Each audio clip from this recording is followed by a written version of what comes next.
Well, good morning and welcome to a somewhat wet and Mancunian Lakewatch, which will probably turn into a Floswatch, as it usually does, because she is a perpetual, perennial friend of the show.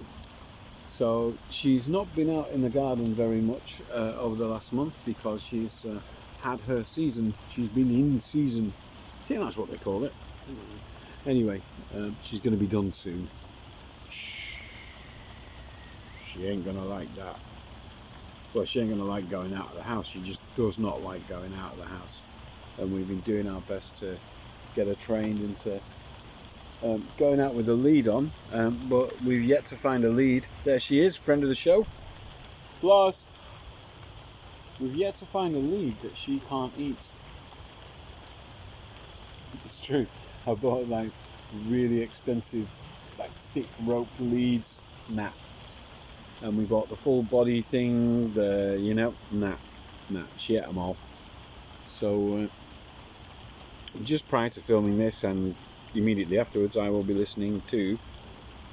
Excuse me. Not COVID. Been wearing a mask. I will continue to listen to the Fabulous Wine Light album, which I was introduced to, I guess I was about 19. Remember when I went back to college to do the O-levels that I didn't do because I wouldn't go to school in my last year because I hated school? Yeah, well, all that year I found the O-levels a bit of a doddle. So I spent most of my time hanging out at the music department at Ashton College, Tameside College, and that college music department was full of some of the coolest people I've ever met. One who was a student who became a lifelong friend, Graham Mercer. Hi Graham. And a few other people amongst the students, but most of all the lecturers were cool. They weren't teachers. I'd been used to teachers, most of whom I didn't get on with and didn't respect and didn't like. In my previous experience at secondary school, I thought most of them were dicks. And so, but these people were musicians, and they were cool musicians. There's an amazing guy called James Burkett, and he was kind of adored by his students. He was a great jazz guitar player who was like really well respected as a player himself, and I think he was head of the department. So many great lessons about not just music but about how to approach being a musician from that guy. And he spoke in this kind of 50s, what do they call it? Jack Kerouac and all those guys. What do they call them?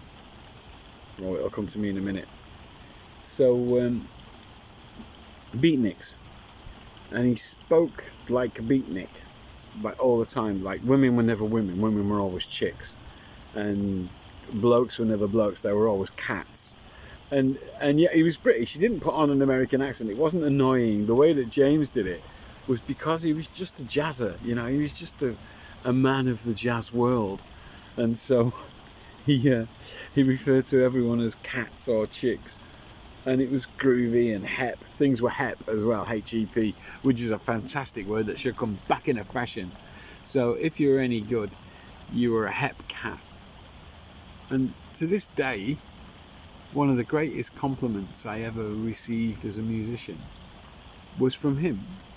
And I was in the piano rehearsal room with a bunch of the music students who had asked me to help them with one of their presentations.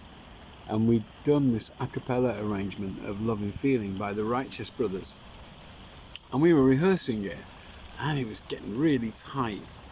And I took the lead vocal on it, and we just nailed a great version of it. We really did put some good hours into it in this tiny little piano room, and we just nailed a really good version of it.